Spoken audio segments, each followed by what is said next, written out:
Good morning বন্ধুরা, তোমাদের সবাইকে জানাচ্ছি পম্পা সৌরভ সিম্পল ব্লগের আরও একটা নতুন ব্লগে অনেক স্বাগত আর অনেক ভালোবাসা। আজকের হচ্ছে শনিবার আর ঘড়ি কাটা হচ্ছে 7:30টার ঘরে। বাসি কাজকর্ম করে স্নান করে নিয়েছি, এবার শুধু পুজো বাকি। পুজো করে তারপরে তো জানোই প্রত্যেক দিনের যা রুটিন আমাদের সকালবেলায় রান্নাঘরে ঢোকার কাজ। আজকের কিন্তু কুয়াশা পড়েছে, ঠান্ডাটা আছে মোটামুটি ভালোই আছে, তবে সোয়েটার গায়ে দিলেও হয় না দিলেও হয় এরকম ঠান্ডা। কুয়াশা কিন্তু খুব পড়েছিল, একদম ঘুম থেকে উঠেই দেখি একদম কিছু দেখাচ্ছিল। তখন এই বিল্ডিংগুলো খুব একটা ভালো দেখা যাচ্ছিল না, ওপাশে যে বিল্ডিংগুলো আছে। এখন তবে দেখা যাচ্ছে, কিন্তু তখন একদমই দেখা যাচ্ছিল না। আর সূর্যি মামা উঠেছে আজকে, এই দেখো জলে পড়েছে। আজকে হাত ব্যথা হয়ে গেছে কোনোইটা, কি বলো তো, কল পাম্প করতে করতে না একবার ফলস মেরেছিল কলটা, ওই জন্য হাতে না খ্যাচকা মতো লেগে গেছে। চলো যাই, আর বকবক না করে পুজোটা আগে করে নিই।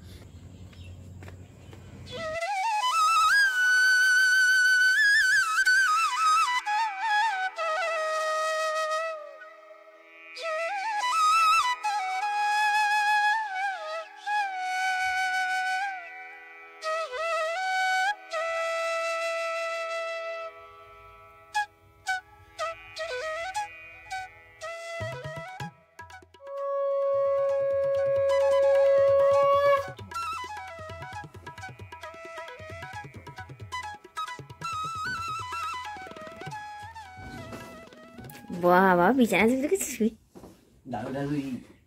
হ্যাঁ,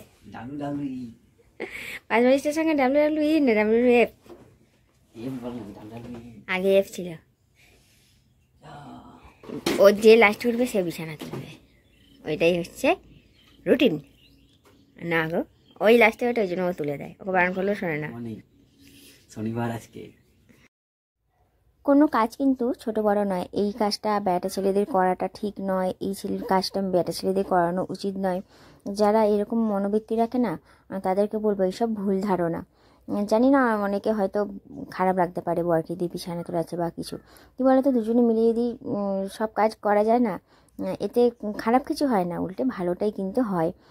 আমি ওর হেল্প করে দিলাম, ও আমাকে হেল্প করে দিল, এতে কিন্তু ভালোবাসাটা বাড়ে বই কি কমে না।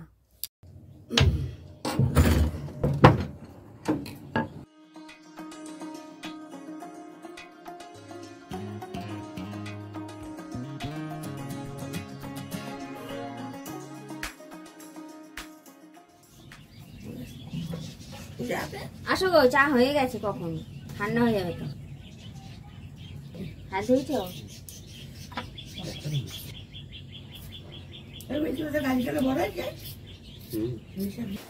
আজকে রান্না হবে হচ্ছে আলু পোস্ত আর লাউ পাতা বাটা।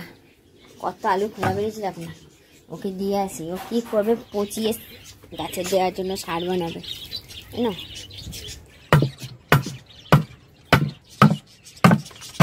কি করবো তো, যা সবজির খোলা বেরোবে ওই ড্রামটা যেটা কাটলো ওটার মধ্যে রাখবে, রেখে পচাবে, পচে কি সার বানাবে ওই জানে।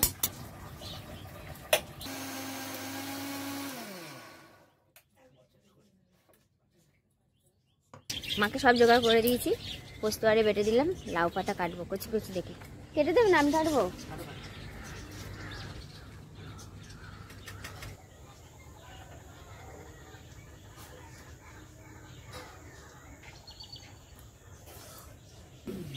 একদম কচি কচি পাতা দেখে এনেছি।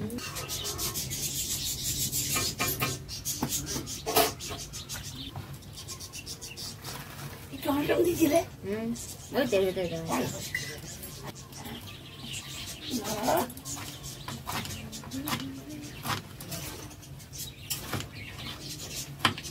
তোমাদের জন্য একটা সারপ্রাইজ আনছি আমার দেওর আর বর। কি মজা লাগছে, ও বাবা কি কিউট কিউট। মেয়ে কই? ওই দেখো কি কিউট, ওই দেখো। এবার থেকে আমাদের ঘরেই থাকবে, কি মজা, চোখ ফুটে গেছি। আয় তোর বাচ্চারা এখানে আছে, ওই দেখো আসছে, দেখো ফিরিয়ে দেবে। ভাই ছেড়ে দাও ভাই। ওই দেখে তো ছানারা, কই কই তোমার ছানারা, ওই তো তোমার ছানারা, ওই তো তোমার ছানারা। উরি বাবা, তোমার ছানারা এখানে থাকবে। বিস্কুট নে, বিস্কুট খা। আরে ঠিক আছে, তোর ছানা এখানেই থাকবে। ল্যাবরেটরির মতো লাগে না আম্পু? পুরো বনির চোখের মতো। এই ল্যাবরেটরির মতো লাগে না? পরিষ্কার পরিচ্ছন্ন রেখেছে জানো, কোন চেটে চেটে পয়সা করে রাখে না। এই প্রথমবার আমি ধরলাম, মানে আমি এতদিন দেখেই যাচ্ছি, গায়ে হাত দিইনি কখনো। আমাদের চিনে রাখ ছোটবেলা থেকে, গন্ধ শুকিয়ে রাখ গায়ে।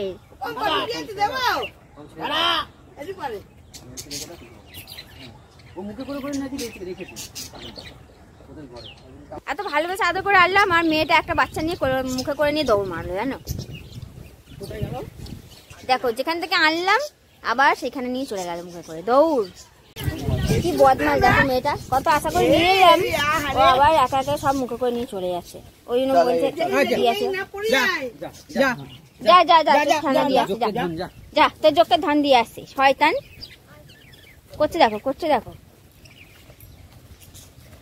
যা। খুব বদমাশ তুই, কত আশা করে আনলাম। যেটা কেউ ফার্স্ট মুখে করে নিয়ে গেল তোমাদের দেখাতে পারলাম না। 5টা তো ছিল, একটা নিয়ে গেল, এখন দেখলি 4টে ভাই বস্তা করে দিয়ে এলো। আমি একটা ধূপের প্যাকেট দিয়ে আসছি বুঝলে, বাচ্চাগুলো যেখানে থাকে রাত্রিবেলা ধূপের প্যাকেট দিয়ে দেবে। মেয়েটা তুই বেইমানি করলি তো, ধূপের প্যাকেটটা দিয়ে দিতে বলে তোমার দাদা। ঘড়ি কাটা 10টা, তো রুটি আমার হয়ে গেছে, আর ওর টিফিনে ভরে দিয়েছি। এত বড় ছেলে 2খানা রুটি খাবে। আর এই হচ্ছে আলু পোস্ত। আলু পোস্তটা হেভি হয়েছে, গন্ধটা যা উঠেছে না। আলু পোস্ত, আর এই হচ্ছে লাউ পাতা বাটা, আর এই হাঁড়িতে ভাত। ঠিক আছে, এই হলো আজকের রান্না। আবার এসেছে, কি করবি, রুটি খাবি? দেখো দেখো রুটি দেখে, দাঁড়া দাঁড়া, কোঁচাতে দে, কুচাতে দে। দেখ মাঝে মাঝে এসে খেয়ে যাবি, তাহলেই হবে বুঝলি। মাঝে মাঝে এসে একটু দর্শনটা দিয়ে যাস, তাহলেই হবে। খাও।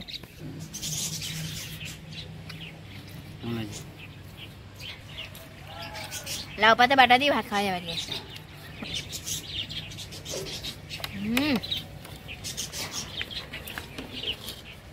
আমিও টিফিন নিয়েছি, একটা রুটি, আলু পোস্ত আর একটুখানি বাটা। মেয়েটাকে দেখো, তখন ছানা নিয়ে চলে গেল, আর এখন এসে বসে আছে। কি ভাবছে কি জানি, ও ভাবছে কি এখনো মনে হয় ছানা আছে।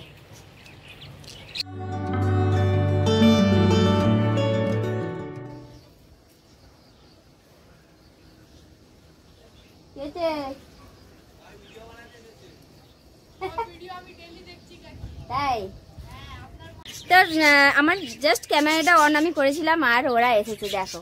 হ্যালো, সবাই মিলে একটু হাই করে দাও। আমি আপনার ভিডিও ডেইলি দেখি। তারপর আপনার কুকুর মারা গেছিল, তারপর আপনার মা বলেছিলেন 31 জানুয়ারিতে। হ্যাঁ আমি দেখেছিলাম আপনার ভিডিও। এরা এসেছিল কুলকোলাতে, তারপর সাপ, ডাঙা সাপ এসেছিল, তারপর কাকাটা এসেছিল, তুমি বেগুন পোড়া করছিস তোরা। আমি সব ভিডিও দেখি, বেগুন পোড়া, মাংস পোড়া। সত্যি খুব ভালো লাগলো শুনে যে এত ছোট ছোট ছেলে মেয়েরা মানে ব্লগ দেখে, ডেইলি ব্লগ দেখে। কারণ এদের বয়সটা কি বলতো, কার্টুন দেখবে, গেম খেলবে, এই সব, তাই না? মানে কারোর ডেইলি লাইফস্টাইলের ব্লগ দেখবে, এইটুকু ছোট ছোট ছেলে মেয়েরা, এটুকু ভাবা যায় না, আশা করাও যায় না। এরা যে আমার ডেইলি লাইফস্টাইলের ব্লগ দেখে, আনন্দ পায়, মানে ভীষণ ভালো লাগছে আমার। তোমাদের বলে বোঝাতে পারবো না যে আমার কতটা আনন্দ লাগছে, খুশি লাগছে। এর আগের দিন দুটো একটা ব্লগে দেখেছিলে যে ও এসেছিল, ওর সঙ্গে হলি জামপাড়া বাচ্চা ছেলেটা এসেছিল, আর একটা ছোট ছেলে, 3জনে এসেছিল। কিন্তু আজকে এরা সবাই এসেছে যে আন্টি আমরা সবাই তোমার ব্লগ দেখি, খুব ভালো লাগে তোমার ব্লগ। তো সত্যি ভীষণ ভালো লাগছে, সবাইকে অনেক ভালোবাসা আর থ্যাংক ইউ। এভাবে সাপোর্ট করো, পাশে থেকো। হ্যাঁ খুব ভালো লাগলো, ভীষণ ভালো লাগলো। সত্যি বলো, ভাবা যায় না যে ডেইলি ব্লগ কারা দেখে, তাই না? হয়তো মানে আমাদের বয়সী, আমাদের থেকে বয়স জ্যেষ্ঠ যারা, তারা যারা সংসার জীবনে থাকে, এরকম ছোটোখাটো ছেলে মেয়েরা যে ব্লগ দেখে, আবার বলছে পার্ট বাই পার্ট যে এই ব্লগ দেখেছি। সত্যি খুব ভালো লাগে, ভীষণ ভালো লাগে। একদম দিল একদম গার্ডেন হয়ে গেছে।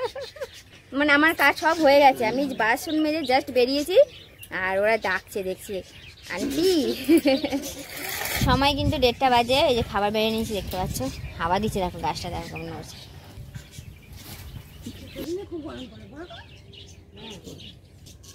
আমরা রোজ পিকনিক করি উঠোনে বসে দুপুরবেলায়। লোকেরা উঠোন কোথায়, গ্রাম ছাড়া শহরের মধ্যে উঠোন খুঁজে পাওয়া মুশকিল।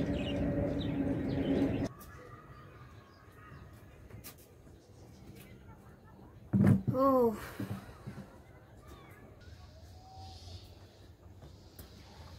খাওয়া দাওয়া হয়ে গেছে, সব জামা কাপড়গুলো তুলে আনলাম।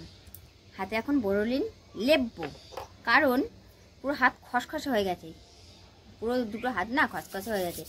গরম যাচ্ছিল, শীত পড়ছিল, ঠিক সেই মোমেন্টে মানে এমন হাত খসখস করছিল সব সময়, মানে হাতে জল লাগলেই হাত একদম খসখস করছিল, হ্যাঁ ছাল ওঠার মতন। ঠিক এখনও আবার ঠান্ডা যাচ্ছে, গরম আসছে, সেই মোমেন্টে আবারও সেম একই সমস্যা, খুব অস্বস্তিকর একটা ব্যাপার লাগছে। ওই জন্য একদম গদ গদ করে একদম বোরোলিন লেপব, বুঝলে? তো যাই হোক বন্ধুরা, সকাল থেকে কিন্তু ব্লগটা চলছে, অনেকটা বড় হয়ে যাবে কিনা বুঝতে পারছি না, তবে আর না বাড়িয়ে আজকের ব্লগটা তাহলে এই দুপুরবেলা এখানে শেষ করলাম।